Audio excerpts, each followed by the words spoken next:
आज की वीडियो में मैं आपको ये बताने जा रहा हूँ कि देयर का प्रयोग कहाँ करते हैं। बच्चे बहुत कंफ्यूज रहते हैं कि देयर का क्या मतलब है, कहाँ कहाँ यूज करेंगे। बेटा साधारण रूप में देयर का मतलब होता है वहाँ, लेकिन कई सेंटेंस ऐसे होते हैं जहाँ देयर का प्रयोग तो किया जाएगा लेकिन उसका अर्थ निकलेगा ही नहीं, यानी बिना अर्थ के देयर का प्रयोग किया जाता है। तो मैं आपको बता दूं कि जिन वाक्यों में किसी बात का होना या ना होना पाया जाता है, जिन वाक्यों में किसी बात का होना या ना होना पाया जाता है, ऐसे वाक्यों में हम देयर का प्रयोग कर सकते हैं। सब्जेक्ट जो है यहाँ पर, जो ऐसे सेंटेंस जिनमें देयर का प्रयोग कर रहे हैं, इनमें सब्जेक्ट को हमेशा वर्ब के बाद लिखा जाएगा, यानी क्रिया मतलब जो सेंटेंस है उसकी शुरुआत तो हम किससे करेंगे, देयर से, और सब्जेक्ट को कहाँ लेके जाएंगे, क्रिया के बाद। देयर के बाद अगर हम देखें तो अधिकतर आपको इज, आर, एम, बाज और वर का प्रयोग मिलेगा देखने को। ठीक, अधिकतर देयर के बाद क्या मिलेगा, इज, एम, आर, पास्ट होगा तो बाज या वर, और कभी कभी आपको विल बी, शैल बी का प्रयोग भी देखने को मिलेगा अगर फ्यूचर का आ गया वाक्य तो। ठीक, इसके अलावा पास्ट टेंस के प्रयोग में भी आपको देयर का प्रयोग देखने को मिलता है। मैं अभी कुछ उदाहरण दे करके आपको स्पष्ट कर रहा हूं। ठीक है, जैसे मैंने एक सेंटेंस यहां लिख दिया कि जंगल में एक शेर रहता था। जंगल में एक शेर रहता था। ठीक है, जंगल में एक शेर रहता था।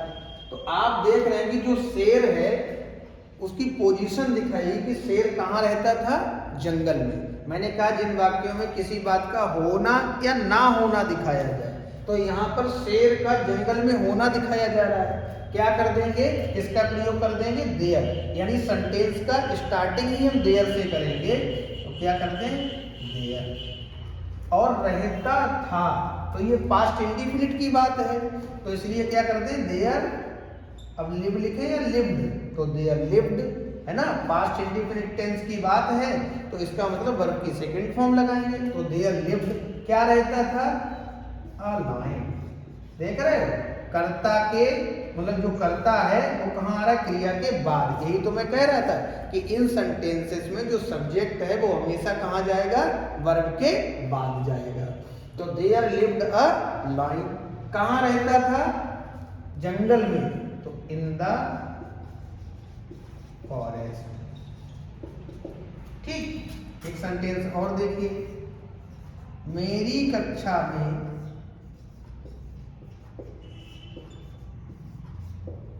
मेरी कक्षा में 50 विद्यार्थी हैं। 50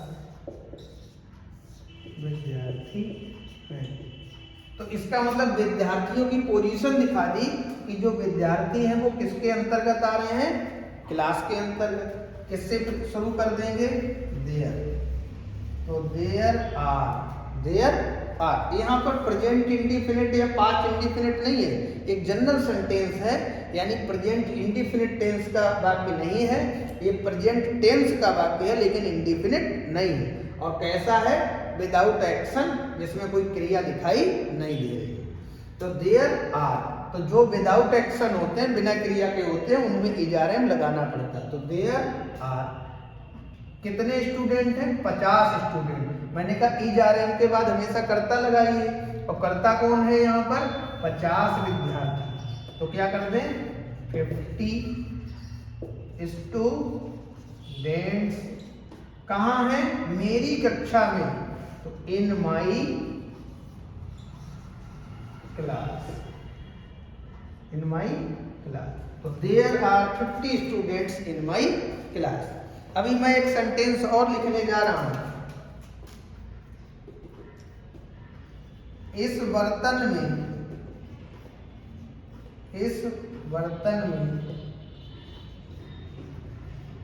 बिल्कुल दूध नहीं है।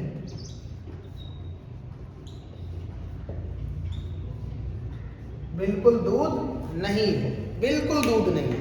अब मुझे बताओ इस बर्तन में बिल्कुल दूध नहीं है, यानी दूध की पोजीशन दिखा रहे हैं कि बर्तन के अंदर दूध है या नहीं। अभी शुरुआत में मैंने कहा था कि जिन वाक्यों में किसी बात का होना या ना होना दिखाया जाए उसमें देयर का प्रयोग करेंगे। तो हम क्या करते हैं, देयर इज, बिल्कुल दूध नहीं तो बिल्कुल नहीं की अंग्रेजी नो होती है।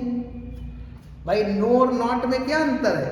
नॉट माने नहीं होता है, नो माने कतई नहीं या बिल्कुल नहीं होता। जैसे कोई पूछता एनी प्रॉब्लम, तो हम कभी ये नहीं कहते नॉट प्रॉब्लम, हम कहते नो प्रॉब्लम। नो प्रॉब्लम का मतलब कोई समस्या नहीं, बिल्कुल समस्या नहीं, जरा सी भी मुसीबत नहीं है। तो देयर इज नो, क्या नहीं, कह रहे इस बर्तन में बिल्कुल दूध नहीं है, तो देयर इज नो मिल्क, यानी बिल्कुल दूध नहीं है। कहाँ? इस बर्तन में। तो इन दिस पॉट लगा दो तो भी ठीक है, और बेसिल लगा दो तो भी ठीक। बेसिल माने भी बर्तन होता है, ठीक है। अभी मैं कह दूं अचानक एक सेंटेंस, एक बुढ़िया थी, केवल एक सेंटेंस है, एक बुढ़िया थी, या एक राजा था। सेंटेंस कई बार स्टोरी में आ जाता है एक राजा था, अब बच्चा कहता है एक राजा था, कैसे बनेगा? तो एक बुढ़िया थी या एक राजा था, प्रयोग क्या हो जाएगा? देयर का। तो देयर, अब थी या था की अंग्रेजी वाज, देयर वाज अ। अब बूढ़ी की अंग्रेजी या बुढ़िया की अंग्रेजी क्या होगी? ओल्ड लेडी लगाओ तो भी सही, ओल्ड वुमेन लगाओ तो भी सही, लेकिन सेंटेंस में कमी छोड़ दी मैंने। क्या? बूढ़ी है तो ओल्ड लेडी हो गया तो भी सही, ओल्ड वुमेन लिख दें तो भी सही है, लेकिन कमी अभी भी सेंटेंस में है। अगर आप लोग बता सके तो ठीक है, वरना मैं बता दूंगा। भाई ओल्ड लिखा है तो ओल्ड किससे शुरुआत हो रहा है? वॉवेल से, यानी स्वर से। तो ए आएगा या एन? एन आएगा। जानबूझ के मैंने छोड़ा था, इससे आप लोग पकड़ रहे हैं या नहीं पकड़ रहे हैं देखने के लिए, ठीक है। आगे मैं कुछ और सेंटेंस भी आपको लिख रहा हूं। कह रहे गांव में एक वृद्ध व्यक्ति रहता था। अभी मैं बना रहा हूं सेंटेंस, किसी गांव में एक वृद्ध व्यक्ति रहता था। सेंटेंस लिख रहा हूं, किसी गांव में एक वृद्ध व्यक्ति, वृद्ध मतलब बूढ़ा व्यक्ति रहता था। अब जो वृद्ध व्यक्ति है उसकी पोजीशन दिखाई जा रही कि वो कहाँ रह रहा था? गांव में। तो क्या कह रहे हैं? There lived. लिव्ड क्यों? क्योंकि रहता था, पास्ट इंडिफिनिट है, तो देयर लिव्ड। अब कौन रहता था? एक वृद्ध व्यक्ति। और वैसे भी मैंने कहा कि जब क्रिया लगाएंगे तो क्रिया के तुरंत बाद में क्या आएगा? कर्ता।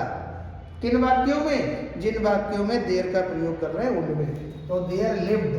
अब एक वृद्ध व्यक्ति, तो एन ओल्ड मैन कहाँ रहता था? किसी गांव में। तो इन एनी विलेज।